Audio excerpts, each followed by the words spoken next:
আজকে নেটফ্লিক্সও বুঝে গেছে জিদ্দা কত বড় superstar. Hey guys, welcome to my channel. আমি মহারাজ। আর এখন আমরা কথা বলবো হচ্ছে নেটফ্লিক্সের বড় পর্দায়। নেটফ্লিক্সের পর্দায়ও নেটফ্লিক্সও বুঝিয়ে গেছে জিদ্দা কত বড় স্টার। তাই জিদ্দাকে, ওয়ান অ্যান্ড অনলি জিদ্দাকে ফেস করে তারা তাদের পুরো নেটফ্লিক্সের প্রমোশন করছে। মানে এটা অবিশ্বাস্য ব্যাপার। এরকম দৃশ্য খুব কম দেখা যায়। জিদ্দা চিরকালই গোটা ভারতবর্ষকে টার্গেট করেছে। বাংলা ভাষা থেকে এই মানুষটা বড় কিছু করার চেষ্টা করেছে। তো এই মানুষটাকে না, প্রথমত একটা স্যালুট এই কাজটার জন্যে।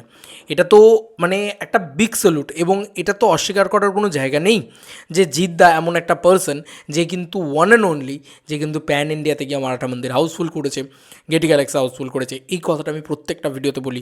ব্যাঙ্গালোর হোক বা সেটা হায়দ্রাবাদ হোক, ইত্যাদি জায়গাগুলোয় হিন্দি চেঙ্গিজ হাউসফুল হয়েছে, বাংলা চেঙ্গিজ নয়। বাংলা সিনেমা ওখানে প্রচুর বাঙালি দেখেন, এমনটা আমরা জানি। কিন্তু সাউথ ইন্ডিয়ান মানুষ হিন্দি ডাবডে একটা বাংলা ছবি দেখছেন এবং তারা বেরিয়ে বলছেন দারুণ লেগেছে। বা মহেশবাবুর সিনেমা হলে, মহেশবাবুর যে নিজের সিনেমা হল AMB সিনেমাস, সেখানে অলরেডি পড়ছে আর কি জিদ্দার সিনেমা। সেখানে জিদ্দার সিনেমার পোস্টার পড়ছে। এটা অবাক করা বিষয়, এবং সেটা কিসি কা ভাই কিসি কা জানের সাথে। এবং মুম্বাইতে একটা কিসি কা ভাই কিসি কা জানের পোস্টার, তার উপরে চেঙ্গিজ, নিচে চেঙ্গিজ, এরকম পোস্টার পড়ছে। এটা জিদ্দা করে দেখিয়েছিলেন, এটা নিয়ে কোনো সন্দেহ নেই। এটা ওয়ান অ্যান্ড অনলি জিদ্দাই করে দেখিয়েছিলেন। ওরকম গ্র্যান্ড রিলিজ আমি আমার জন্মে কোনো বাংলা কমার্শিয়াল ছবি বা বাংলা ছবি দেখিনি ওরকম গ্র্যান্ড রিলিজ যেটা চেঙ্গিজ পেয়েছিল। যাই হোক, খাঁকি দ্য বিহার চ্যাপ্টার তো তোমরা জানোই, সেটা নেটফ্লিক্সে কতটা ভালো ট্রেন্ডে রয়েছে। খাঁকি লিখলে নেটফ্লিক্সে এরকম একটা দৃশ্য দেখা যায়। এবার তোমরা একটু ভালো করে লক্ষ্য করে দেখো কি কি শো করছে তোমাদের কাছে, বা কীরকম কী লাগছে তোমাদের কাছে।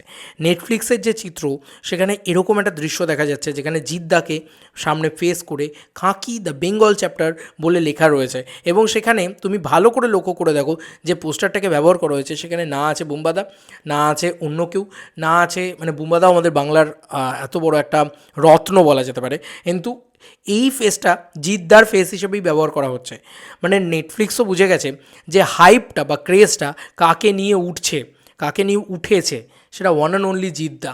মানে জিদ্দাকে নিয়ে এই হাইপটা ক্রেজটা উঠেছে, তাই জিদ্দাকেই ব্যবহার করা হবে। এই ব্যাপারটা তৈরি হয়েছে কোথাও গিয়ে। বন্ধুরা, একটা জিনিস ভালো করে লক্ষ্য করে দেখো যে এখানে তো হিন্দির প্রচুর ফেস আছে, আমি বুম্বাদার কথা বাদ দিয়ে দিলাম। বাংলার ফেস হিসেবে জিদ্দাকে ব্যবহার করেছে, এটা প্রথম জিদ্দার হিন্দিতে কাজ। তো এরকমভাবে দেখতে গেলে তাহলে তার ফেসটাও ব্যবহার করা উচিত না, বরং হিন্দির যারা রয়েছেন, হিন্দির যারা আর্টিস্ট রয়েছেন, তাদের ফেস ব্যবহার করা উচিত।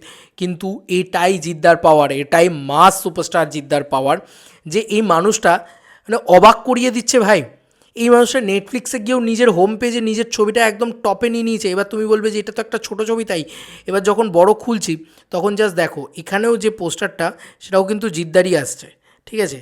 তো এটাও জিদ্দাকেই রাখা হয়েছে। ইভেন কি খাকিদা সিজন, মানে এটার যে টিজারটা ছাড়া হয়েছে, এই যে টিজার নিচে দেওয়া হয়েছে, তো এখানেও দেখো জিদ্দার ফেসটাকেই রাখা হয়েছে, শুধু হাইলাইটেড ফেস হিসেবে জিদ্দারটাই রাখা হয়েছে। তো ওরা না বুঝে গেছে, মানে নেটফ্লিক্স না বুঝে গেছে যে না ভাই, আমাদের কিছু করার নেই। আমরা এটা বুঝে গেছি যে এখানে যত জন আছেন তার ভিতরে সবথেকে বেশি ফ্যান ফলোয়িং বা যে ক্রাউড পুলার, সেটা যদি কেউ হয়ে থাকে সেটা জিদ্দা। তো জিদ্দা যেহেতু ক্রাউড পুলার, যেহেতু জিদ্দা সুপারস্টার, দি মেগাস্টার বা দি সুপারস্টার, এই ব্যাপারটা রয়েছে, বেঙ্গল সুপারস্টার যে ক্রাউড পুল করতে পারে, সেই কারণেই কিন্তু তার ফেসটা সব জায়গায় ব্যবহার করা হচ্ছে, অন্য কোনো আর্টিস্টের ফেস ব্যবহার না করে। আবার বলছি, অন্য কোনো আর্টিস্টকে ছোটো না করেই এই কথাটা বলতে বাধ্য হচ্ছি যে জিদ্দার স্টারডমটা এখান থেকেই পরিচয় পায়। নেটফ্লিক্স কিন্তু ভাই বোঝে, ওরা কিন্তু একটা মানে আন্তর্জাতিক প্ল্যাটফর্ম আর কি বলা যেতে পারে, এবং ওটা একটা বিরাট বড় প্ল্যাটফর্ম। তো ওরা না বোঝে, ওরা যেটা মানে করছে, ওরা সেটা বুঝেই করছে। ওদের থেকে মানে এটা তো বলতে পারবো না কি ওদের থেকে বেটার কেউ বোঝে, কারণ নেটফ্লিক্স সব থেকে বেশি চলে, ঠিক আছে। তো এরকম একটা পরিস্থিতিতে দাঁড়িয়ে সিরিয়াসলি মানে আমি এত অবাক হচ্ছি, আর এতটা ভালো লাগছে ওটিটি প্ল্যাটফর্ম হিসেবে নেটফ্লিক্স নেটফ্লিক্স নেটফ্লিক্স, এই এত কথা চারিদিকে উঠতো ওয়ান্স আপন এ টাইম। আজকে নাকি জিদ্দা সেই নেটফ্লিক্সে রাজত্ব করছে, এবং নেটফ্লিক্স রাজাকে রাজার জায়গা দিয়ে দিয়েছে। নেটফ্লিক্স বলেছে না ভাই, শুধু জিদ্দারই ফেস থাকবে পোস্টারে। এটাই তো জিদ্দা সবসময় চান, যে তার ফেস থাকবে সবসময় পোস্টারে, ব্যাস তিনি মুখ্য ব্যাপার স্যাপার হবেন। তো এটা কিন্তু নেটফ্লিক্সও দিতে বাধ্য হয়েছে, কেন জানেন, জানে যে এতগুলো সিরিজ আসছে, এত কিছু আসছে, এতগুলো কাজ তাদের অ্যানাউন্সমেন্ট হয়েছে, সব থেকে বেশি আলোচনা কিন্তু খাকি নিয়েই হচ্ছে। তুমি দেখো রেগুলার আলোচনা খাকি নিয়েই হচ্ছে, এবং জিদ্দাকে নিয়ে হচ্ছে সেই আলোচনাটা। তো this is the power of mass superstar, ঠিক আছে? তো এরকম একটা আলোচনা যাকে নিয়ে হচ্ছে তাকে তো ফেসে রাখবেই, স্বাভাবিক। তো সেই কারণেই সমস্ত জায়গায় পোস্টার বা ইত্যাদিতে সব জায়গায় জিদ্দাকেই ফেস করা হচ্ছে। এটা বাঙালি হিসাবে গর্বের, এটা প্রথম বাঙালি হিসাবে ভীষণ ভালোভাবে গর্বের, এবং প্রথম কোনো সুপারস্টার যে এই লেভেলের ক্রেজ ক্রিয়েট করতে পারলো বলিউডে গিয়ে। তোমাদেরকে আর কি মতামত এন্টায়ার ভিডিওটাকে নিয়ে জানিও কমেন্ট সেকশনে। চলো বন্ধুরা, নতুন কোনো ভিডিওতে দেখা হবে, বা বাই।